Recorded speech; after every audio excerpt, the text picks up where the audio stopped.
Assalamualaikum warahmatullahi wabarakatuh. Oke, ini terakhir. Nah, ini sekarang terakhir ngasih tips mungkin untuk kita, untuk menemukan hikmah. Pokok-pokok akhlak bagi pencari hikmah, menurut Ibnu Miskaweh. Sekarang dicek jiwa kita, ada kualifikasi ini enggak? Kalau ada, kita sudah filosof. Ya, karena kita sudah punya hikmah. Yang pertama, coba dicek apakah jiwamu lebih suka yang hak daripada yang batil, lebih suka kebenaran daripada kebohongan, lebih suka yang baik daripada yang buruk. Kalau masih belum ya enggak. Karena ada orang itu kebohongan enggak apa-apa asal menguntungkan kelompokku. Hoak enggak apa-apa asal menguntungkan kelompokku. Itu berarti sebenarnya jiwa kita masih belum cenderung pada kebenaran. Yang kita pentingkan kepentingan kita atau kepentingan kelompok kita. Yang kedua, selalu berusaha mengendalikan diri. Ya nanti saya titip kalau muhasabah coba dicek ya, dalam sehari kira-kira berapa jam kamu sadar bahwa kamu itu manusia, hamba Allah, punya tugas, sadari aja keberadaanmu, kira-kira berapa jam. Karena hidup kita ini terjebak oleh rutinitas-rutinitas. Jadi kita lebih sering kayak mesin jalan aja begitu saja. Hari Senin kuliah jam pertama melakukan kuliah tanpa jiwamu sendiri sering tidak hadir. Jangankan waktu wong sholat aja kadang juga jiwamu tidak hadir. Itu berarti apa? Kesadaran dirimu tidak muncul, apalagi pengendalian diri. Kalau kamu sadar tentang dirimu, itu baru kamu bisa mengendalikan dirimu.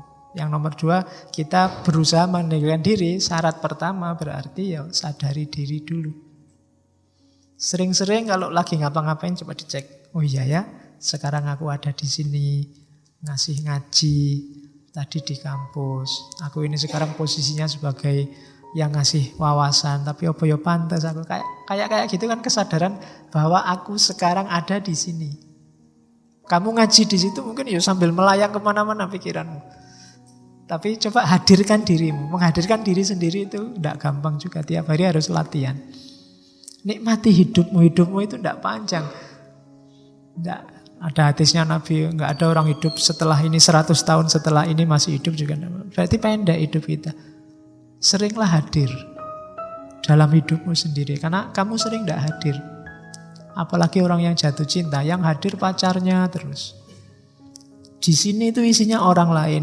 Mungkin dosen pembimbingnya, mungkin ya kan, tukang warung. Mungkin pokoknya nggak pernah dirinya sendiri hadir dalam pikirannya. Ayo dihadirkan diri kita. Eman-eman kita membunuh diri kita sendiri, menyingkirkan diri kita sendiri, dan menghadirkan banyak orang lain di kepala kita.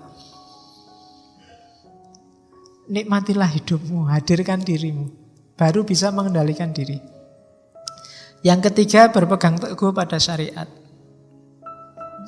Jadi keyakinan agamamu, yakinilah sekuat mungkin, jalankan.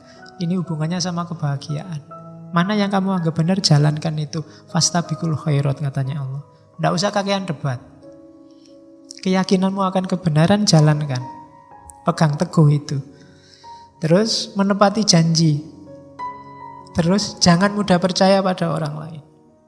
Karena sering orang terus jadi menyesal karena percayanya pada orang lain. Karena manusia itu berubah.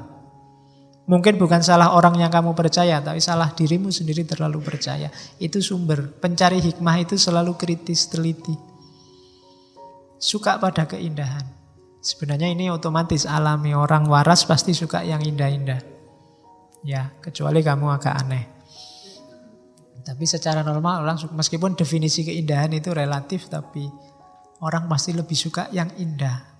Meskipun indahnya subjektif, tapi senangilah keindahan. Kemudian latihan menyetabilkan jiwa apapun yang terjadi, tidak gampang terpengaruh. Sukses, gagal, dan yang sejenis itu tetap kukuh jiwamu dalam akhlak.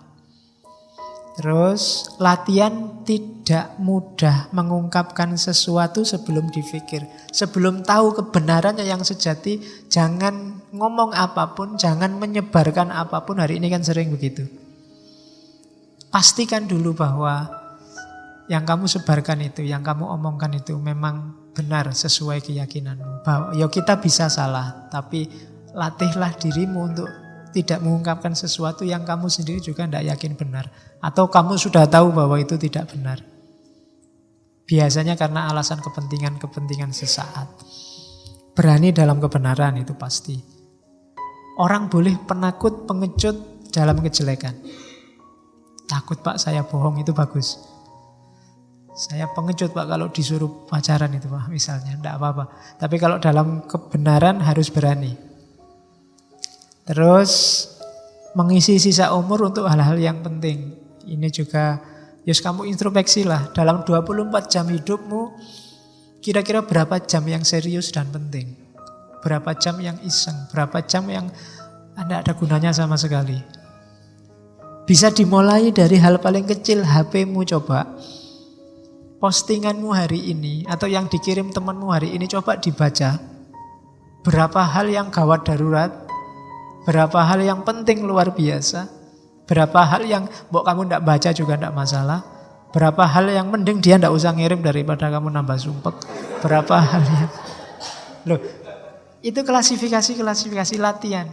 Biar hidupmu lebih bernilai. Karena semakin orang melakukan hal yang tidak penting, semakin hidupnya tidak bernilai. Oke, terus melaksanakan yang seharusnya. Tanpa ketakutan mati, takut miskin, takut masa depan, dan seterusnya. Tidak usah menanggapi kata-kata orang jahat dan dengki. Waktumu habis. Karena orang dengki itu, kamu jawab kayak apapun, dia akan nyari jelekmu. Tidak usah dijawab, kamu ambil pelajaran aja kayak tadi. Alhamdulillah, terima kasih kamu membuka jelekku, biar aja. Tidak usah dibalas. Kalau dibalas levelmu sama kayak dia. Terus selalu menjaga, itu bukan menjadi, selalu menjaga stabilitas kondisimu, kaya, miskin, terhormat, terhina, tidak masalah. Saya sudah berakhlak baik loh Pak, kok masih tidak dihormati sama orang lain, masih suka dihina sama orang lain, tidak masalah, tidak ada hubungannya. Terus ingat sakit ketika sehat, ingat sedih ketika senang, ingat tulus ketika marah. Jadi ketika sehat, ingatlah sakit, maka kita hati-hati. Ketika senang, ingatlah sedih. Kita tidak berlebihan.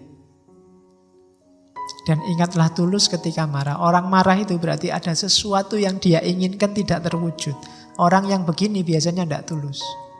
Ada pamrihnya. Maka ingatlah ketulusan. Oh ya, saya kan harus tulus. Apapun orang tulus itu, apapun hasilnya nggak masalah. Dia tidak akan mengungkit, tidak akan menggugat. Dan yang terakhir, kuat keinginan dan optimis sepenuhnya kepada Allah. Percaya. Jadi tidak usah bergantung pada apapun, percayalah sepenuhnya pada Allah. Tidak usah nunggu balasan yang baik dari orang lain. Tidak usah nunggu dibaiki orang lain. Tidak usah nunggu orang lain berbuat baik padamu. Kamu saja berbuat baik dan percayalah kalau Allah nyuruh itu, nyuruh pada kebaikan, pasti hasilnya juga baik. Yakin pada Allah saja. Nah, itu pokok-pokok pencari hikmah. Oke, untuk malam hari ini saya cukupkan sekian dulu. Mohon maaf kalau ada yang kurang berkenan, mungkin 1-2 kekurangan apa, mohon dimaklumi. Kalau ada kekhilafan, kealpaan yang teman-teman ngerti benernya seperti apa, ya silahkan disampaikan. Kurang lebihnya mohon maaf. Wallahul muwaffiq, wallahu a'lam bissawab. Wassalamualaikum warahmatullahi wabarakatuh.